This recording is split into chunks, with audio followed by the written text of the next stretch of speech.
Okay. It's not too loud, is it? No, perfect. Okay. Thank you all for allowing me to zoom into this meeting. I greatly appreciate it. I had this vacation scheduled before I knew I was going to be joining the Board of Elections, so I appreciate your tolerance and indulgence of my absence today. Thank you.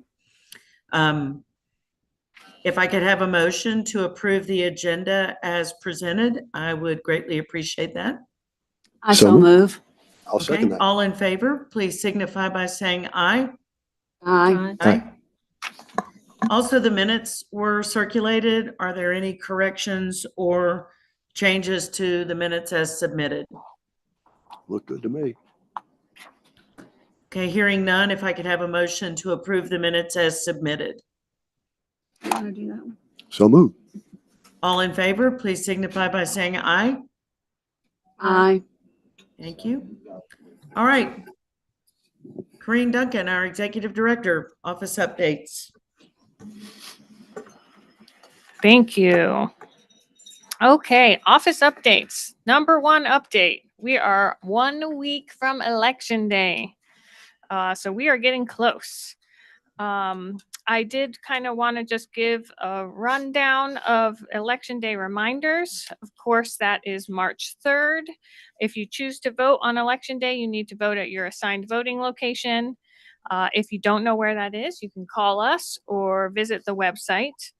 Helene did introduce some challenges for us that we are still navigating. So there are 8 voting locations that are different. That's 8 of 80, so it's not a ton of them, but there are still 8. And if you are a voter who had one of those changes, you got a notification card in the mail. And again, you can chat with us or look that up online as well. For all voting types, you'll need a photo ID to vote. There's many acceptable IDs, but most people use something like a driver's license or your passport. There's still time to get a free voter ID from our office. If you need one, you don't need an appointment. It takes about 15 minutes to do. A fantastic way to get all sorts of voter information is through the voter information tool on our website. And you can use that to, well, you can do a ton of things through that. I feel like it's a really underutilized tool. I like it a lot. But you can check that you're registered, you can look up your voting location, and you can get your sample ballot, which is extra useful for this election because it's a primary. Your party gets factored into your ballot as well as your location. And so you can see exactly what candidates you need to research. And you can take that sample ballot with you to the polls. So it's useful. So those are the updates I wanted to give about Election Day. I also just wanted to give an update on the early voting numbers. We are still beating presidential primary numbers. The cold took us down a bit. We had some people just tend to turn out more on sunny days, and it's been cold. So we've had some turn down in turnout over the past few days, but I expect that to go up. And in the primaries, the pattern is a little bit different from the general. In a general, you have large turnout on the first few days, we have a dip, and then we go back up. In primaries, you start out kind of even and then go up. So this week we should see turnout go up, and then always, that last Saturday is the busiest day, even though it's a short day. So voters, if you are wanting to vote early voting and not be in a crowd, don't pick Saturday. Go earlier than that.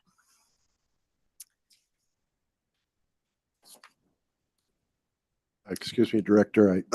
Yes. I have just noticed that the weather forecast for Saturday is partly sunny with a high of 66. It'll probably be pretty busy, but Friday is sunny and 60. So. Yep. And yes, the weather does look good, right? We never know, but the weather does look good for the rest of the voting period, which is great. It's nice to not worry about ice. Total number. The total number is over 14,000. Not counting today's numbers, we had 14,303 voters. Did you have any difficulties yesterday due to the weather? All the sites, we opened all the sites. These are great questions. Thank you. All sites opened on time. Same with this morning because it was cold this morning and there was still ice out there. So thanks to all the poll workers who made that happen. And we do follow the county's inclement weather schedule for during early voting, and the county opened on schedule also. Thanks.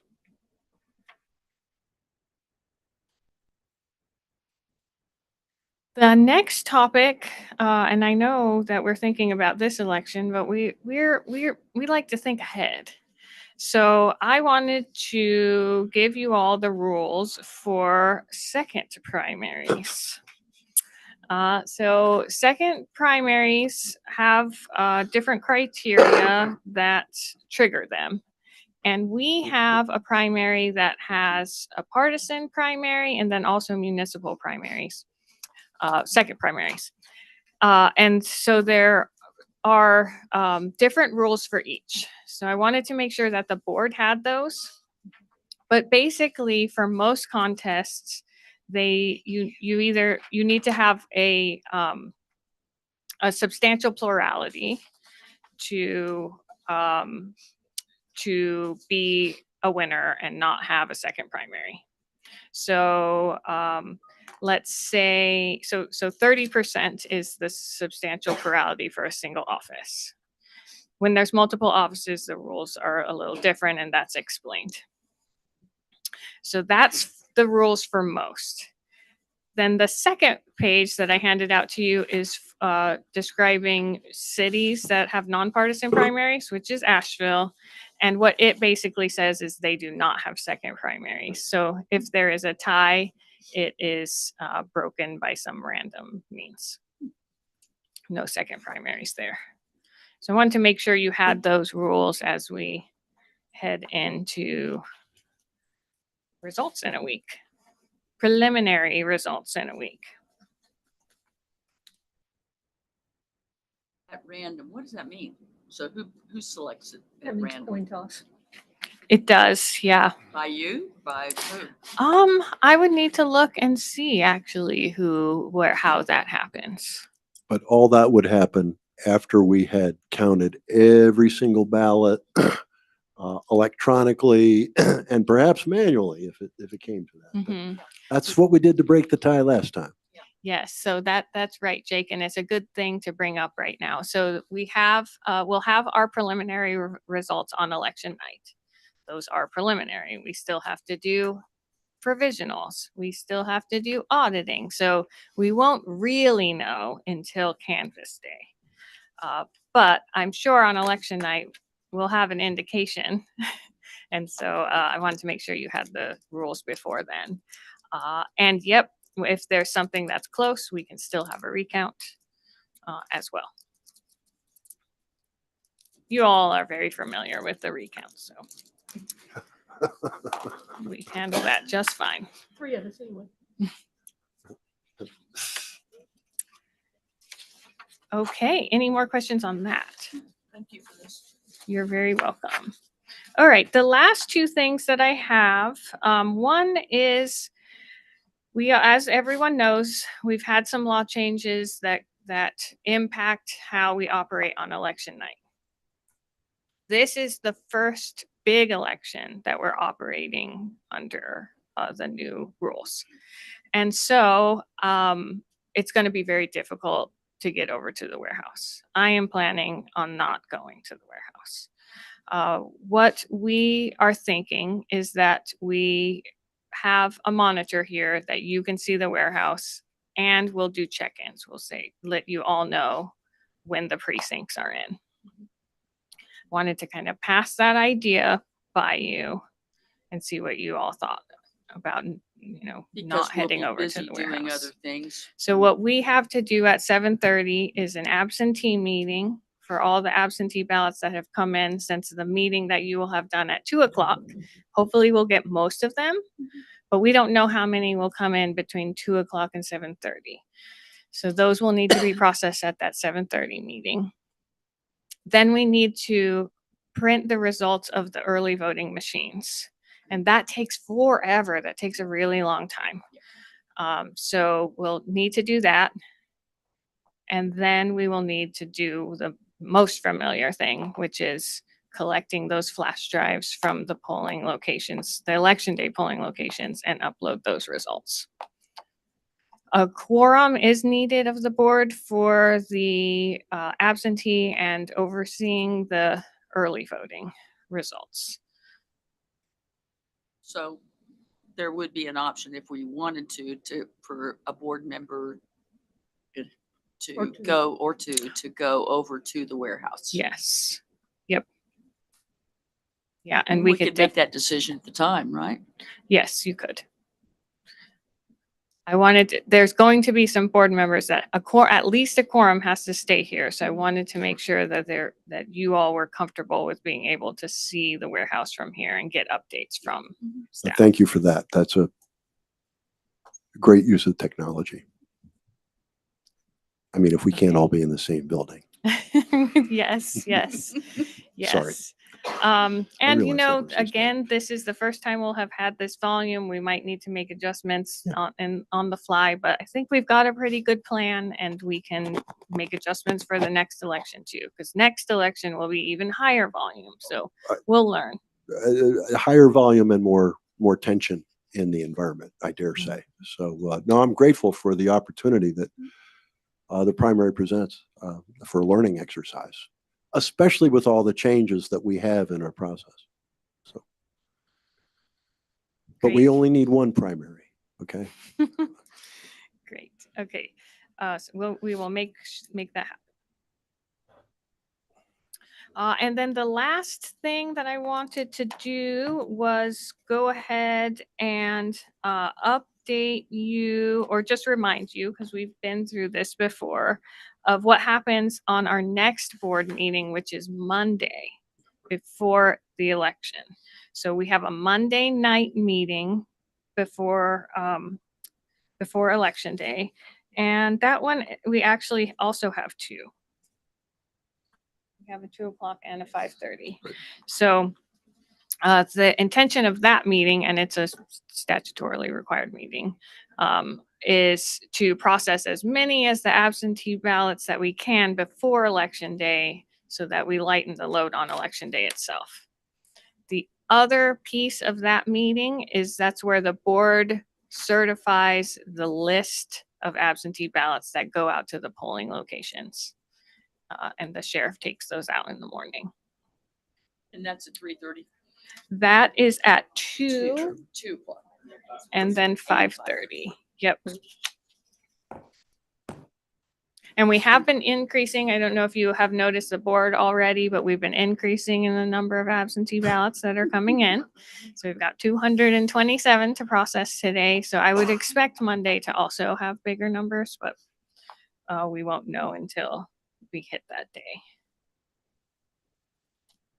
And then Corinne, Tuesday's meeting is at regular time, correct? So Tuesday on election day, the board, starting at 6:00 in the morning, needs to Yes. be reachable in case of emergencies. Okay, But the in-person regular meeting starts at 2:00. okay, And on Monday night, I'll go over kind of the election day plan as well. okay. I had it for 2:00. I said 3:30, but I just Just wanted to double testing us. check. I do have a weather forecast for Tuesday here, and I've got to admit, I have never seen this descriptor before. The forecast for Tuesday is dreary. Oh, I don't believe it. With a high 49 and a low 39, 22% chance of precip. So It's a lot to change in a week's time. we got a week, right? We got a week. Okay, those are all of my office updates. Director Duncan, if I may, I've been approached by folks in the community who have been reading about irregularities in voter registration. And there were a number of counties that apparently have had some irregularities in voter registration, and Buncombe County was identified as one of them. And if you could share what you are able with us, because when people ask me, I'm afraid I have to tell them, I don't have any idea what you're talking about. As far as I know, voter registration is working smoothly. Could you please help me Yes. with an answer when I'm asked these questions? Yeah, yes. Thank you. And I think that there is some confusion too between voter registration and voter registration drives. And the investigation is on a voter registration drive. And so, election services doesn't organize registration drives. There are rules that are that apply to to groups and people who are doing registration drives. And we help people with those. We make sure that they have the information if we know they're doing that. But there's nothing that stops someone from printing a bunch of registration forms off the website as well, right? Right. So there are again, there's rules about not taking compensation for doing registration drives, things like this. And we heard about the investigation at the same time everyone else did. So we got the press release, and don't have further information than that. Who's investigating? The state board is investigating. But I would imagine it would be, something about the rules of a voter registration drive. But I don't have any particulars. And once an investigation begins, then the state board doesn't share. Okay. Yeah, because I know that we don't conduct investigations. And, is there a point of contact that you would recommend at the state level for when people have these questions? Because Yes. I hate to leave them just like, sorry, I can't help you. I Mhm. want to be able to send them someplace. Would Mr. Gannon maybe be a person to talk to? Or Pat Gannon and the PIO. Let me look that contact up quickly.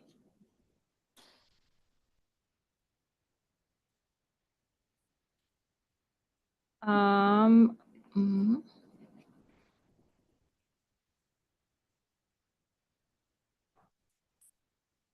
I'm not finding it very quickly here. Jason Tyson is the name. And there also is a web page that the state board has about reporting things. And I think that would also be an appropriate place.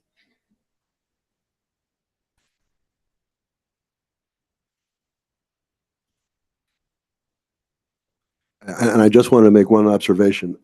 When we met last week, we talked, or I fussed about phone calls I got about South Buncombe Library, and I want you to know I have not received a single one in the past week. So Oh. I don't know what y'all did, but thank you. It takes time for people to get used to something new. But we did try to do some flow changes and everything that we talked about in last meeting. So hopefully it worked out great. Yeah, so I'm looking at the investigations division of the state board's website, and they kind of lay out the process. There's complaint forms. Oh, that's the other thing, is anyone can file a complaint. So, we don't know where the complaint came from. And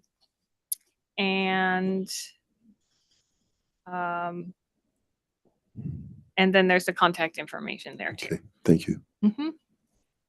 Thank you for the question. You might have already answered this. Are there the rules of what you can do in a registration drive posted somewhere? Yes. Where might that be? I am sure that it's on the state board's website, and I believe we have it on our website as well.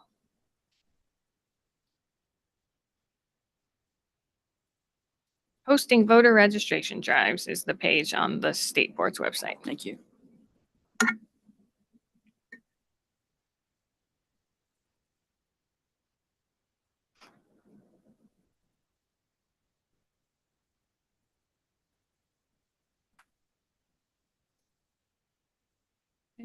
Were we going to bring up the other issue too about the ballot, paper ballot? Did you want to talk about that or you want to save Yeah, that? I'd like some,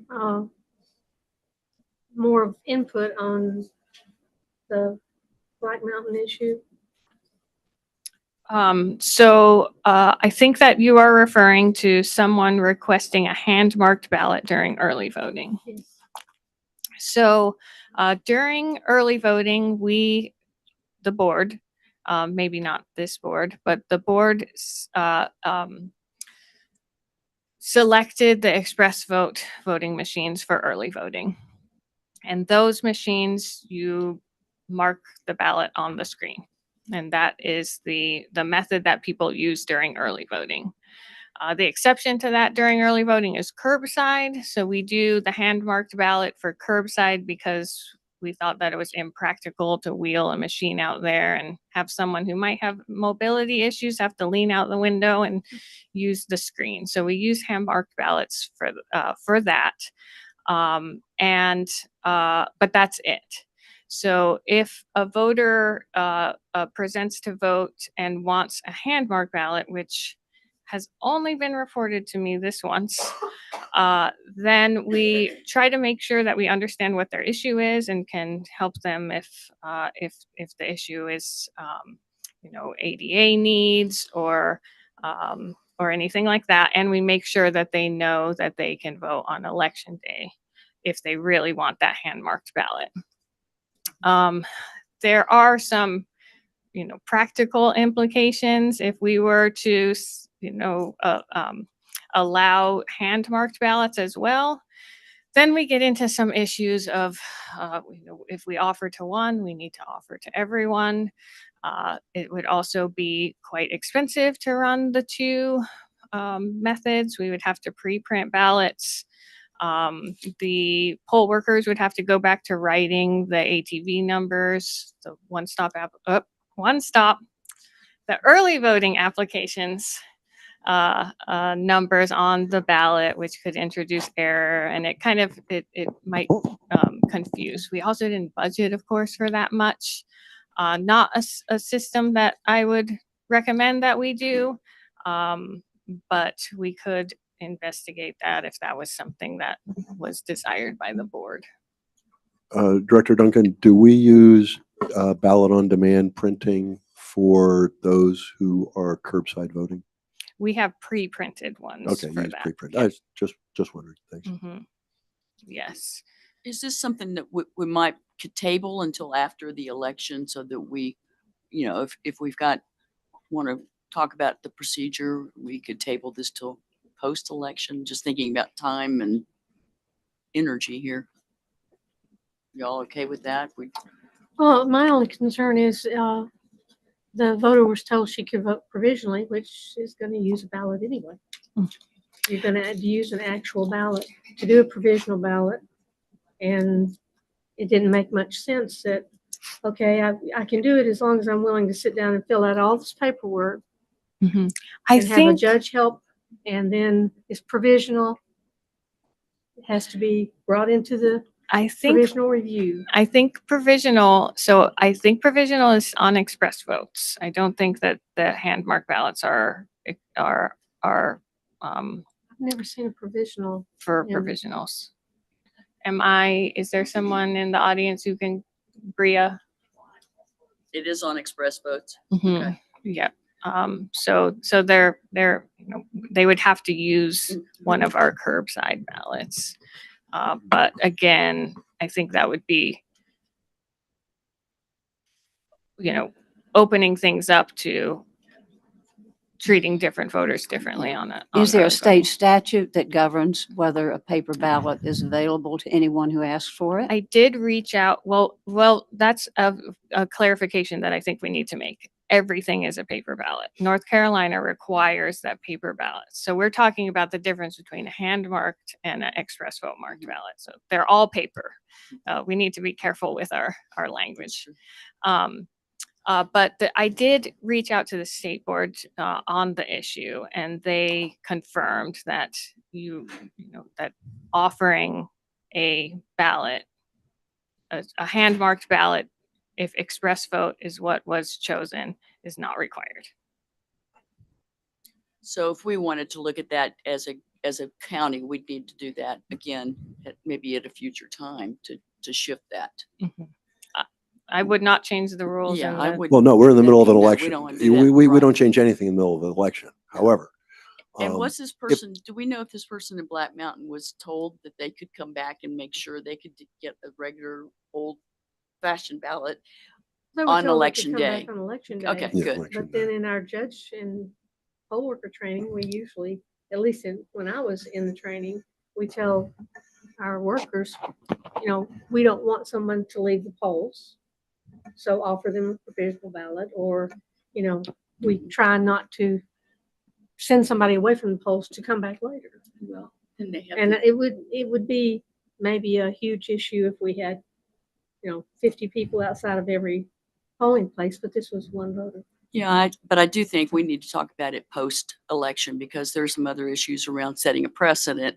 There, Joe Blow goes and talks to Sally Sue about, hey, you can do this, and we could get into bigger issues. So I still would like to table this until post-election. Yeah, I mean, I'm all for talking about it after Yeah. the election. We can figure out what makes sense. And then, I mean, if we decided that we wanted pre-printed ballots available during early voting, there would be a significant budget impact, and we'd have to incorporate that in Absolutely. a budget revision that goes into effect on July 1st. So, one more reason to pray that we don't have a second primary, that we can focus our discussions on this kind of thing. I just have one pretty more soon. question. Was there a ballot available there at the poll to give this person? Or There, is it even available? we could have taken from the curbside. We have curbside hand marked ballots, And Well, that's but what they're we're gonna- reserved for curbside. Yeah. And that's what we'll need to talk about as a board. Do we want to, allow that to be part of the procedure or not, in the future? Okay. Oh, there's a lot to talk about. Mhm. No, but I understand. Yeah. It complicates the situation at every single site Let's just talk about it. when you have two formats. And so, yeah, I mean, it's definitely worthy of a discussion. Yeah, and I think the discussion we could remind ourselves why we went to express vote. There's a lot of advantages there. Yep, And so, yep. but absolutely every single election we should Good, yeah. look at things and make it the best that we can. Yeah. Mhm. Well, things tend to pop up and then you have to handle them and make a decision. So pop up.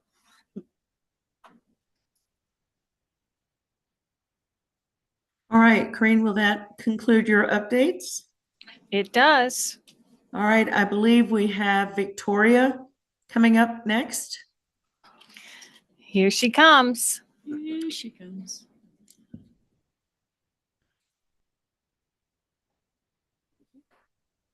And I just need to, if I may, while you're passing that out, Gabrielle, the internet here is not great, and I am coming in and out.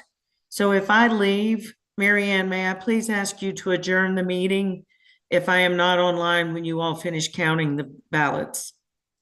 Certainly. I can do that.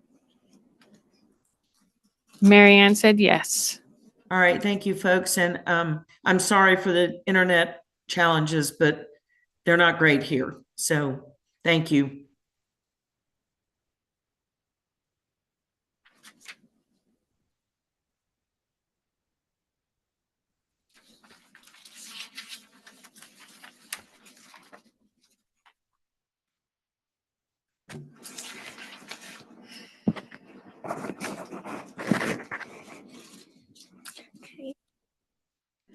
Okay, good afternoon, board. I turned it on.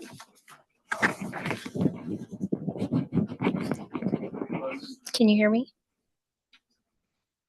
Testing.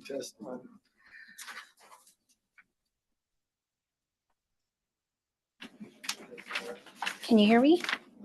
I can, but I don't think the microphone's necessary. Okay. I don't think it's meant to be. You don't want it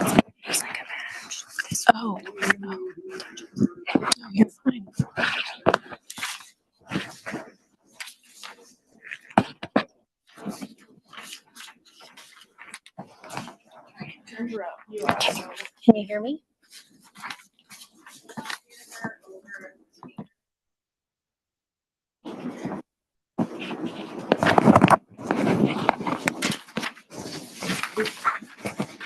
Okay.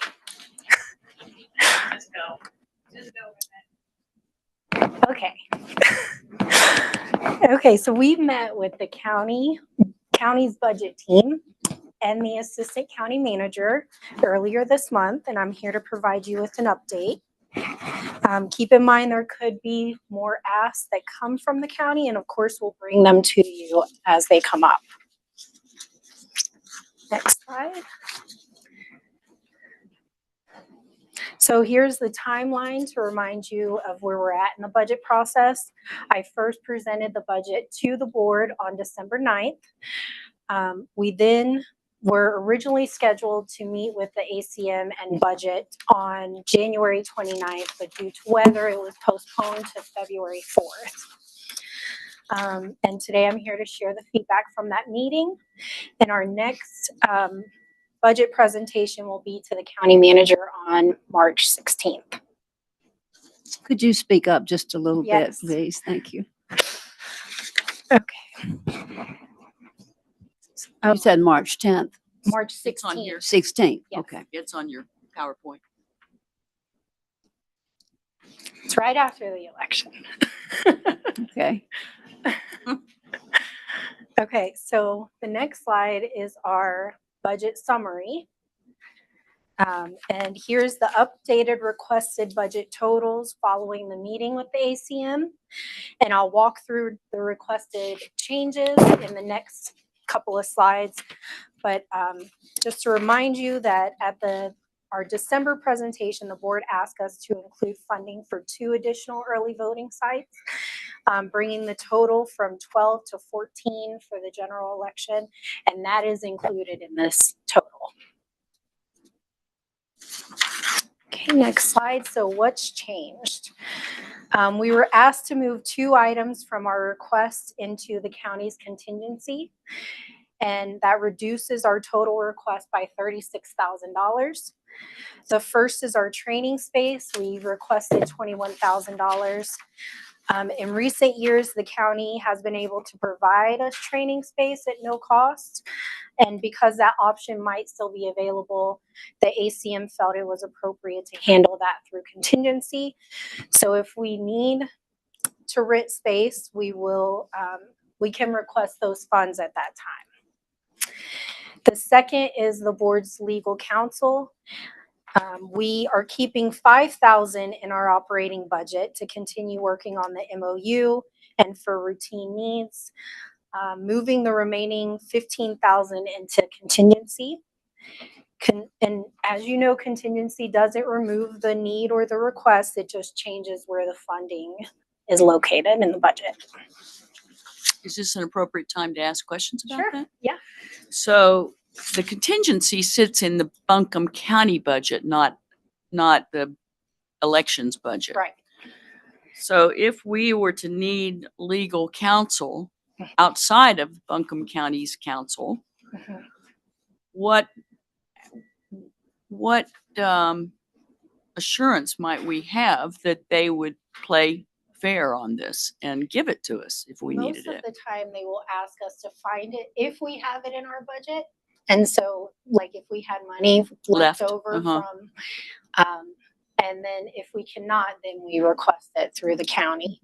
And what kind of potential conflict might that set up?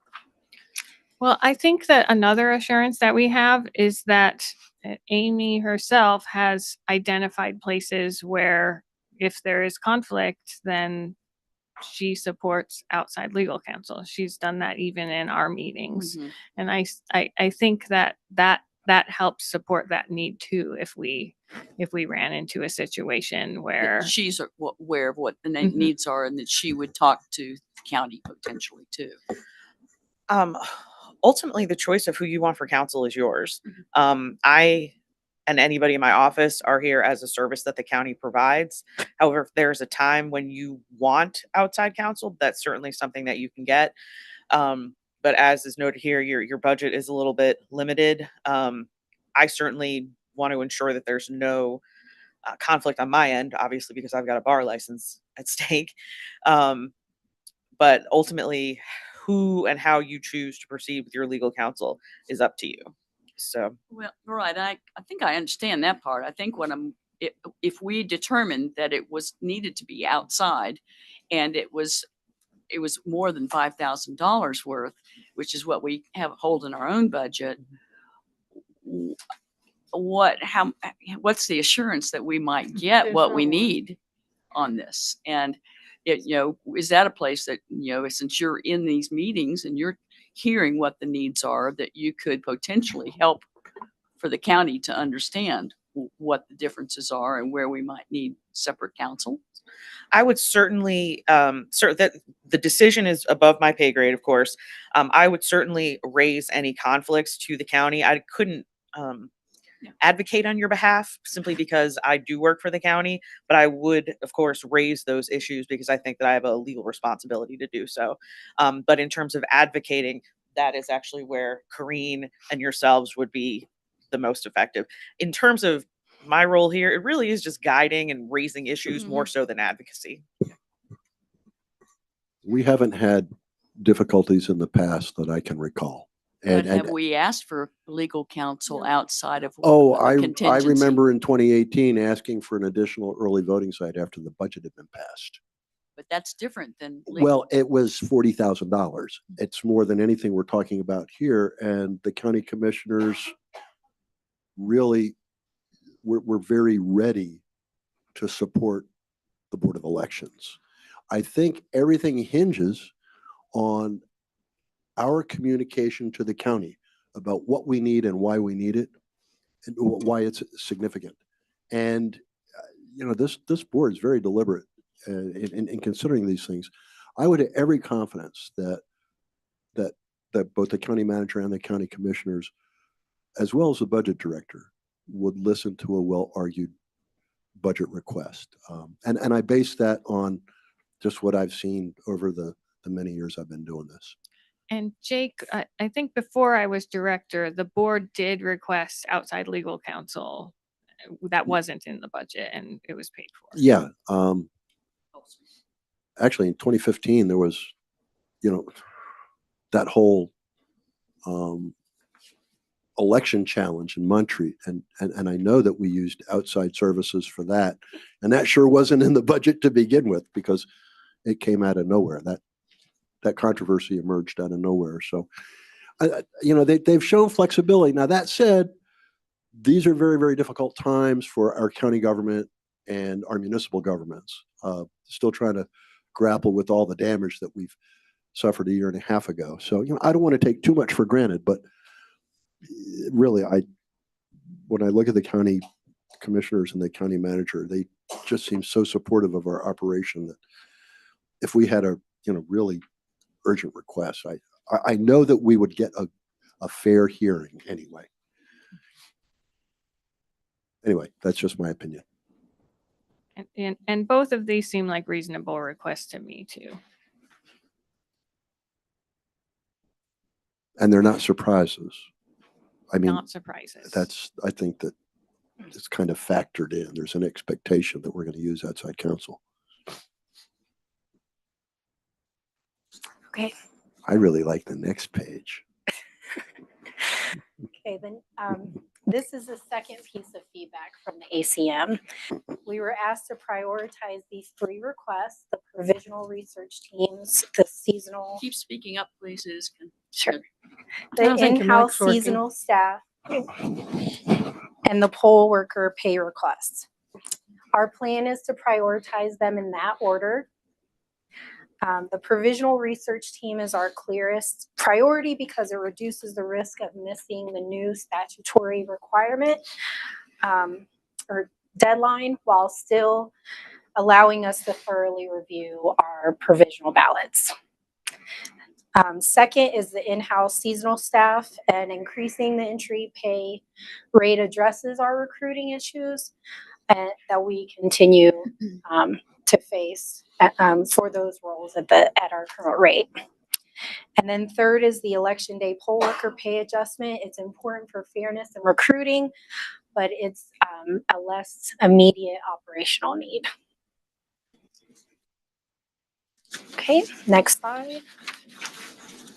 Oh, gosh. Okay. So this shows our budget and actual trends over the last few years. For fiscal year 26, the year that we're currently in, I've added a projected year-end amount because most election costs will post after the election occurs. And the projection is just to give you a more accurate picture of where we think we'll end up by the end of the year. And then lastly, we have that budget, the fiscal year 27 budget request by program. I broke it out. By program again, which not much change there, but This one's not much change. no, I percentage-wise. mean, well, obviously we took out 15,000 from the BC Board of Elections, and since that's such a minimum cost that was a change. But other than that, the renting space some was from election day voting and some was from early voting, since we train in both of those program categories. And Victoria, correct me if I'm wrong, but I think that usually on this slide, we show that early voting costs less than election day, and now it's approaching election day costs. So I just wanted to point that out.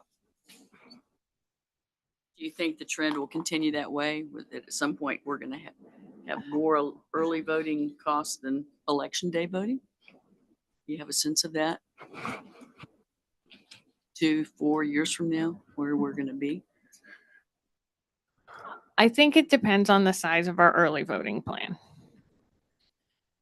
And we've talked a lot, and I want to continue talking about the early voting plan, especially this summer. But bigger sites are more efficient. We could have less sites if we could find bigger ones, but we can't just magically make big buildings appear.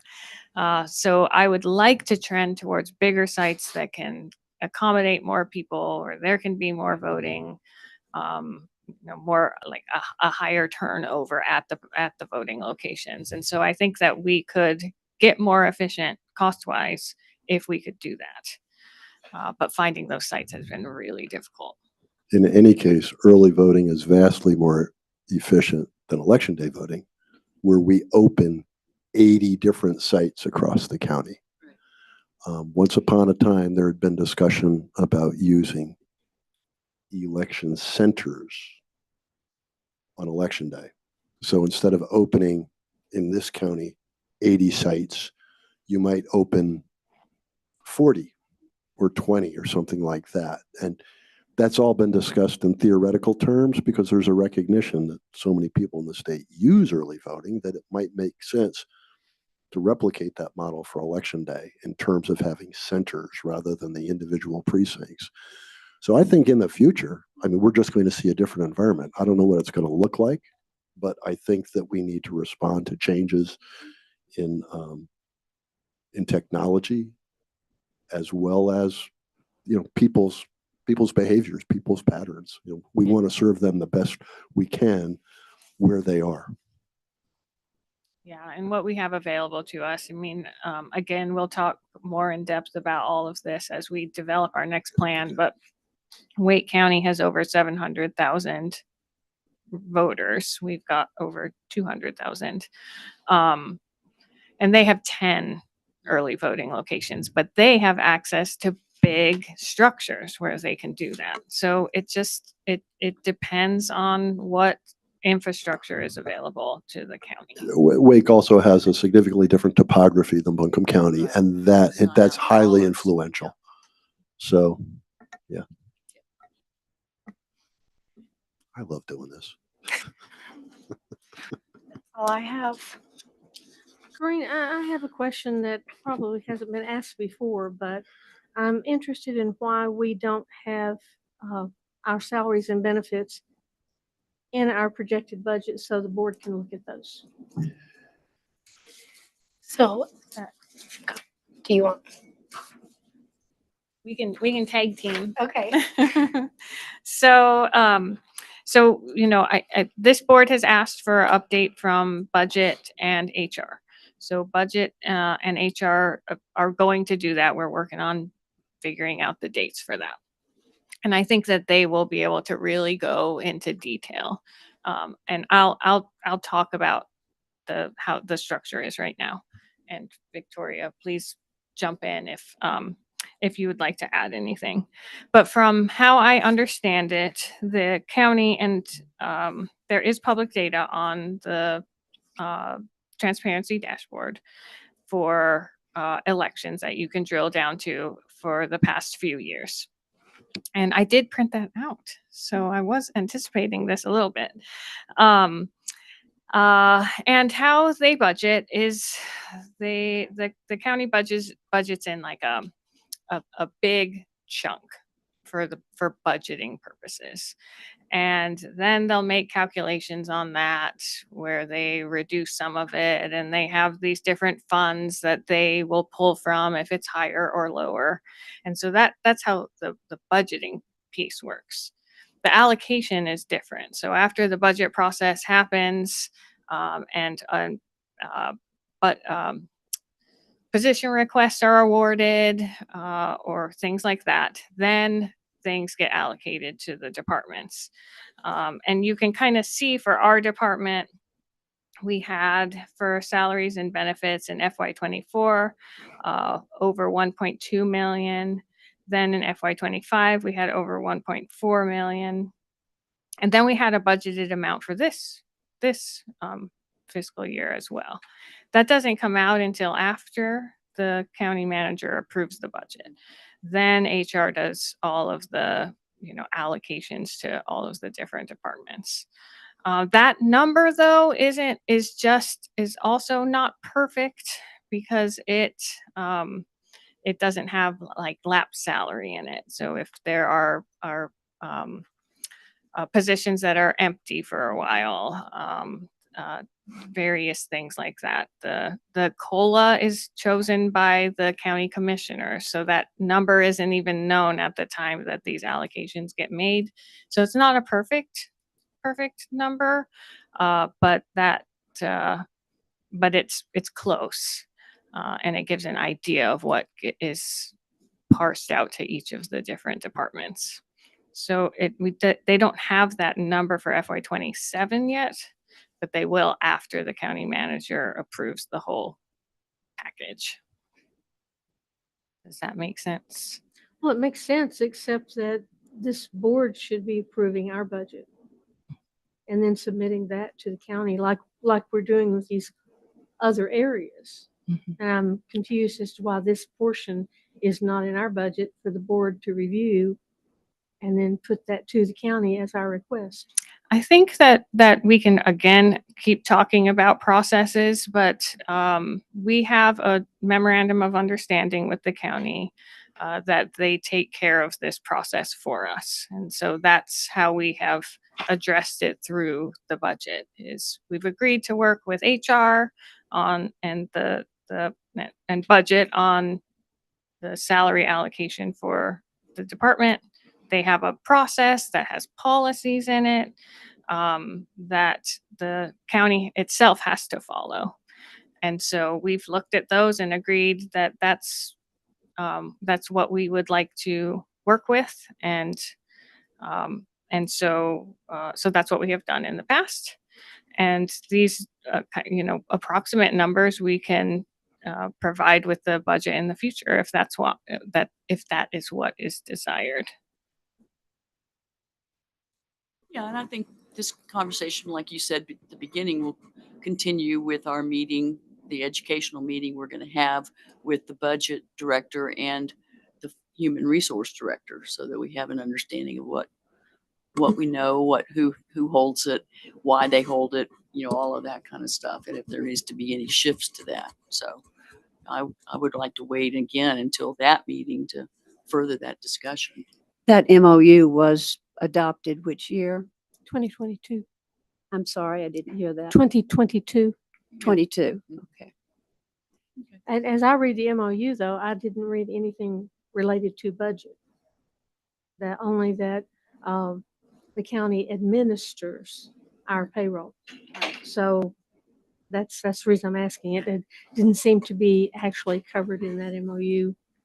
And I realized that apparently this is the process that's been going on for a long time, but just seems like we should be reviewing this ourselves.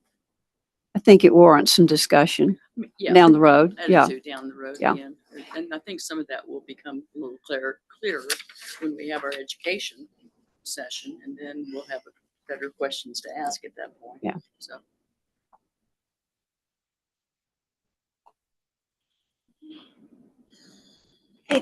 That's the end of the budget presentation unless you have questions. Victoria's like, get me off Thank this you, podium. Victoria. Thank you, Victoria. Who was chair of the board? Who adopted that MOU? Who was chair? Sally. Are you happy with it?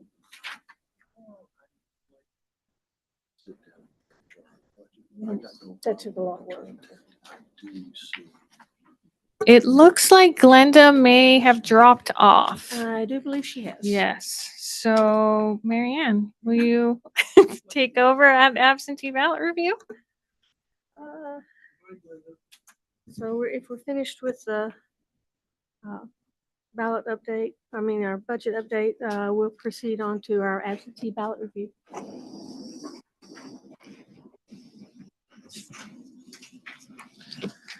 All right, good afternoon, everyone. So today you can see our totals. We have quite a bit more absentee ballots to go through to review, 227 total. I came in here That's So on the what we back do of have the four board. of is pending ballots, which is something new we haven't looked at this year. Quickly on pending cures and reissued ballots, we have 4 of those out. Again, no action by the board on that. However, with pending ballots, this isn't pending cure, this is pending. These are ballots that require the board to review and vote for approval or disapproval.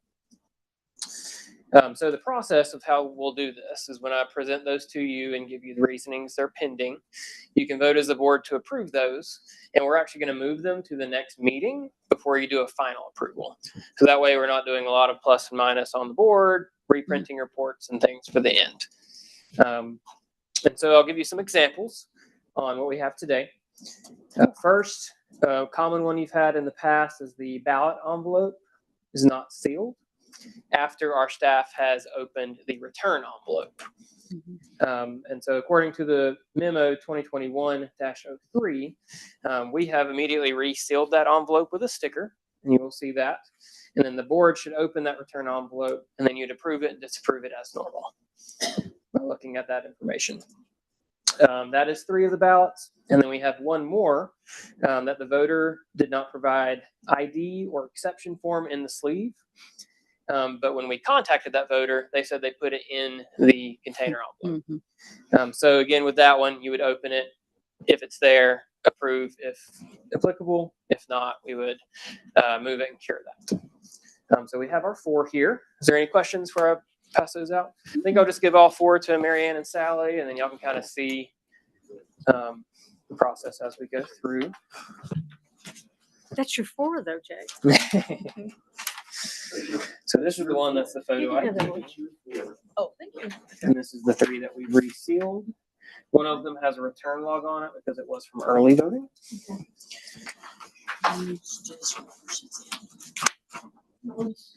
And then here is your review form.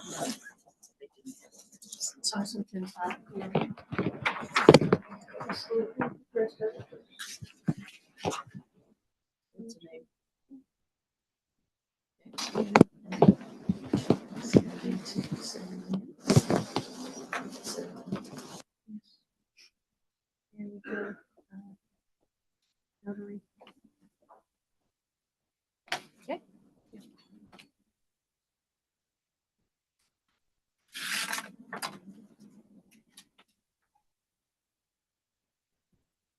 Yes, most likely.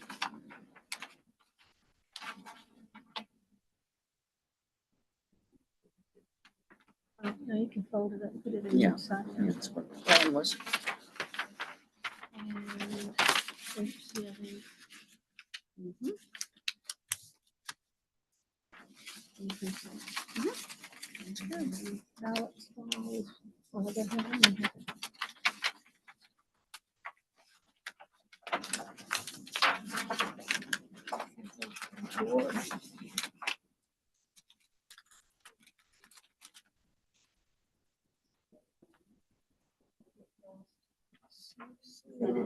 And since we're not scanning those today, you can actually put the ballot back in. Oh, right, got it. Are we gonna do this next time? Yes. Why do we do it the next time?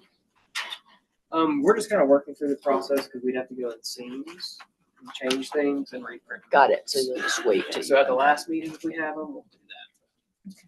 Try this process.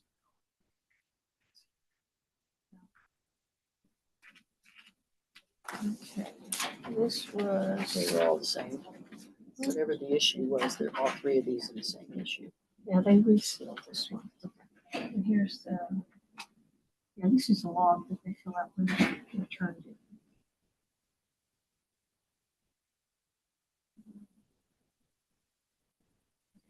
That's correct.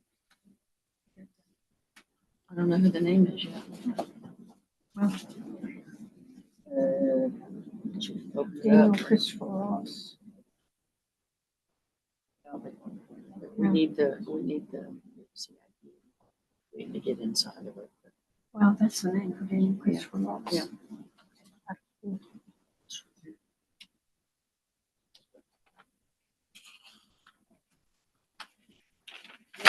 Yes, ma'am.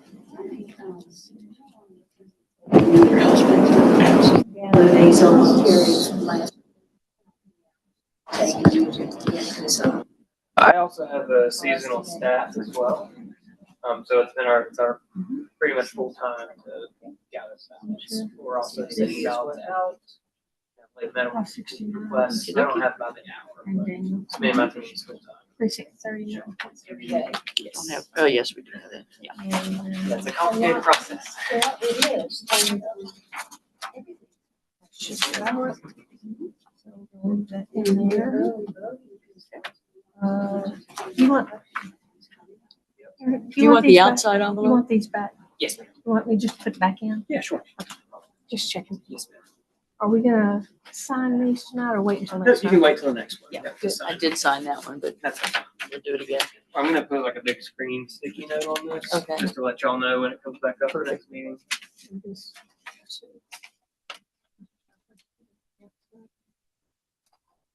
Okay. Really?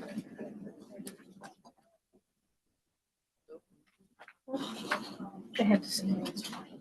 Where's their little seal? That's what I did. See this little Yep, yep. seal?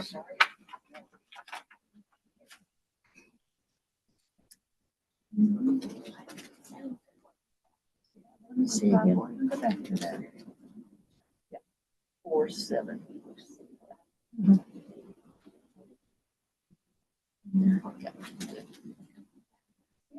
Notary signature. Ballot in there. 161, right? Yes, okay. I'm gonna double check all of that next time around. Right. At least we know it's in good hands right now.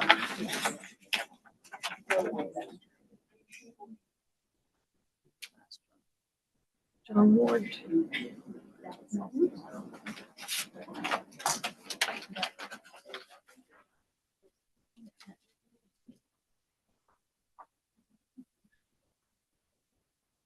would do that next time. We're just looking to see that it's in there. Very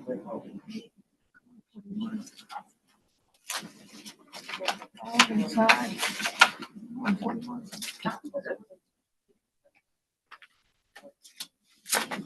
So if y'all would like to maybe vote to determine to approve these at the next meeting, I think a quorum would be sufficient. If checks.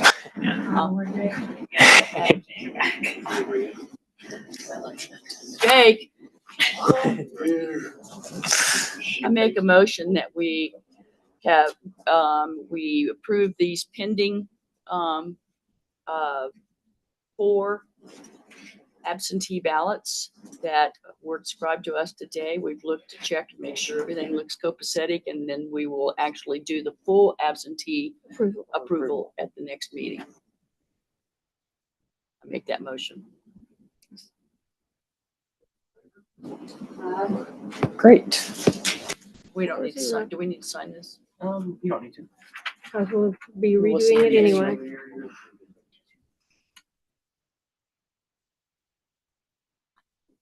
All right. Next, we will have our overseas and military ballots. We have our big overseas stack over here. Thank you. And military. I may have had, let me see here. Okay, yeah, just military.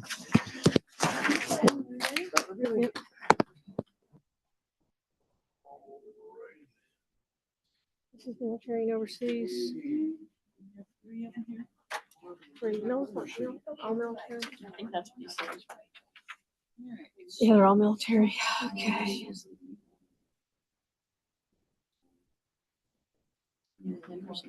Yes, Precinct. 9.1. yes, Military 2. yes, DOO 1. yes. We have everything in there. Military too.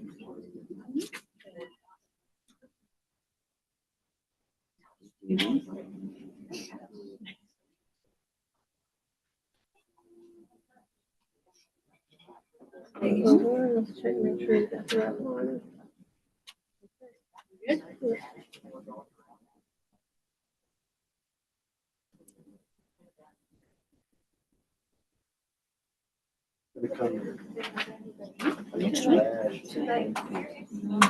Sean.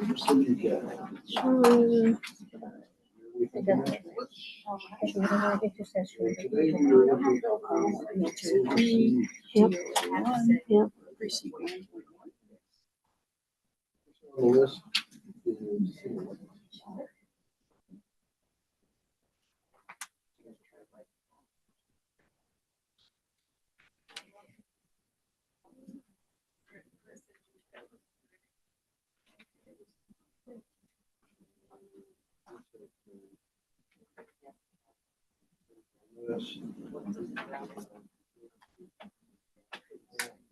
Do you want to keep the precincts separate or no? It's all, For those, it's fine. All right. this is also, All right, military 6.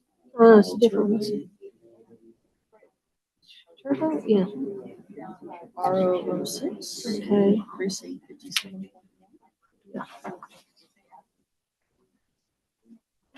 Does this have the precinct on it? Yes. Yes, there is. She's. See them. Yeah, we did.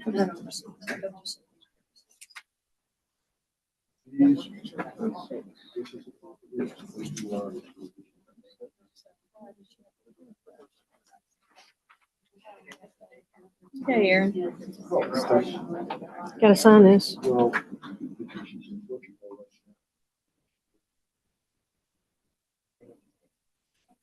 All right, so why does she have to do that? No, this is Have to pass that to them if you want them all. Okay, that's where she. All right, here in Gabrielle. Town, it's 18.2. I can't get on. I don't know if we can. Just so that they have a big stack to get to. Okay, thank you. All right, all one precinct. How nice.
Just to update everybody on the mismatch, it does look like it's someone who lives in the same house, but we still can't approve it. So I'm gonna do a -1 over here, and we'll have new lists at the end for y'all to approve, and we'll reissue that person a new ballot tomorrow morning.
All right, yes, we're gonna have a few ballots to duplicate. And then after that, I will go print our new list. And we will get out of here soon.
Duplication panel is gonna duplicate now. We're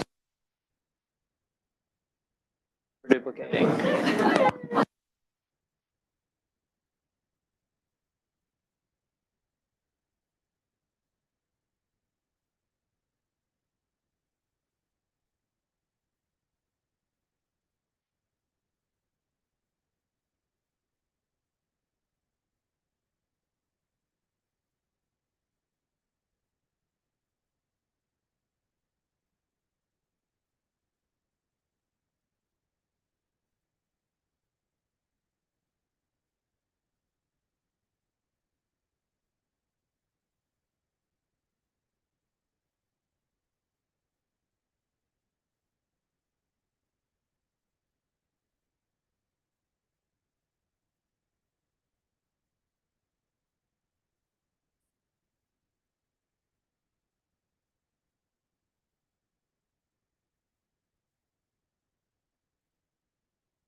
Want to read the confirmation? Yes, ma'am.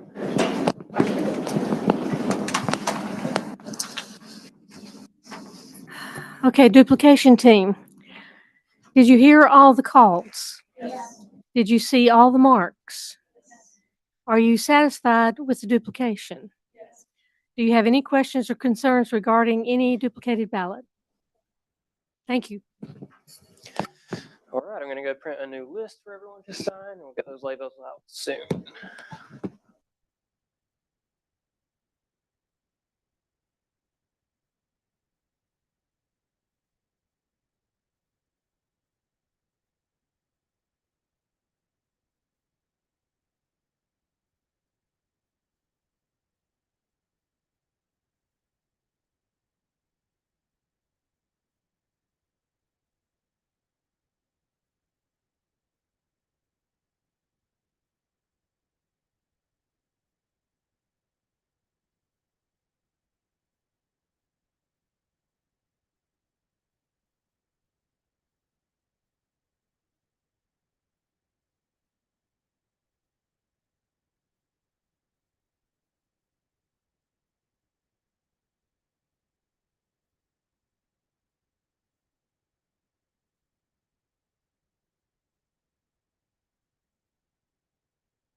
So we do have our new list here. It's now 210 for civilian. If y'all want to sign.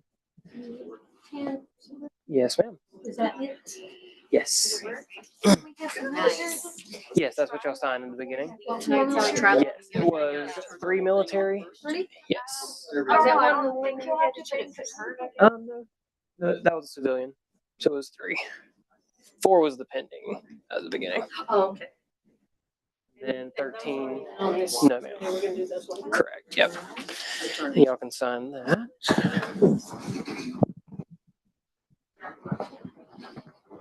Y'all are good. No. If y'all want to just carry these up, if you want to just help Sasha with that, I'll make sure. Joyce usually doesn't need you anymore, right? Okay, yeah, y'all are good. Yeah, thank y'all for staying.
This August?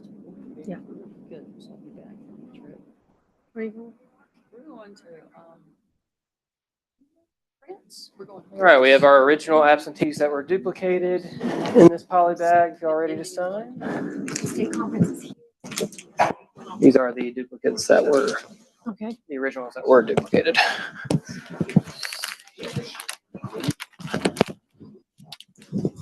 Yep, okay. Yep.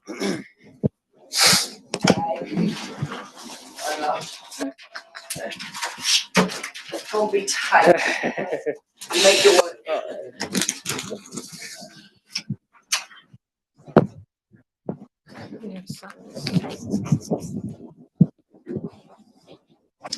All right, we also have our original ballots, Yes. all that have been scanned.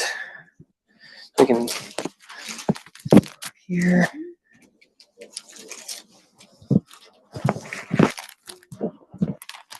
I will not count them. Come on. Come on, you have fun. Do you want me to?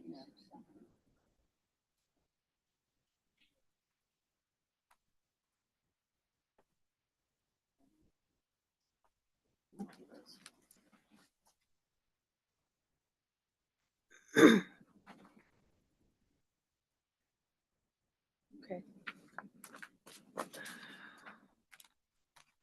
All right, hold your tongue just right, Gabrielle. I'm getting in.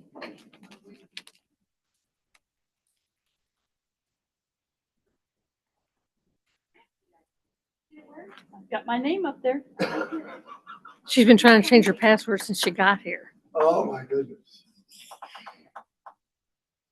I've learned. What have you learned? I have learned that when I get those emails, the next time I come into the office, I bring my machine to the computer. Well, that's Thank you. I'm a day out. That was the problem. It would just be unsigned since she's not here. I can tell you how to do that. Okay. The whole thing doesn't stop. No, no, ma'am. All right, our last one is our absentee results.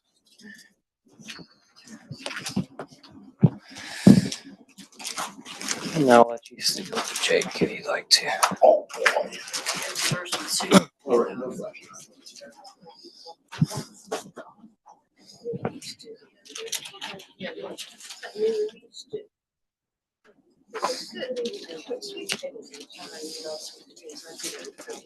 Thank you. This is great. These Those are signed.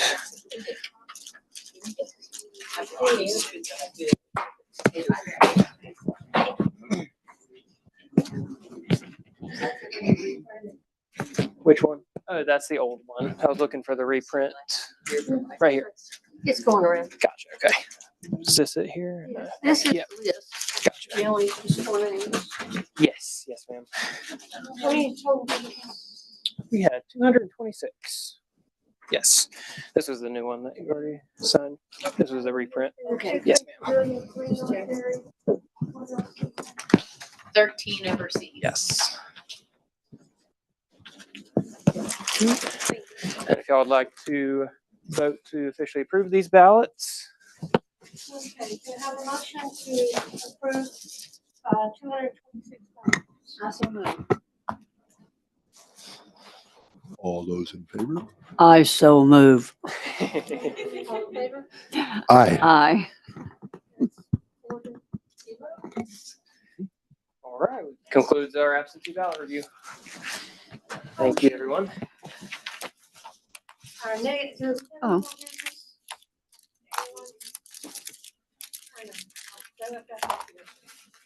No more business. Next meeting date is March 2nd, 2 p.m. Move to adjourn. All in favor?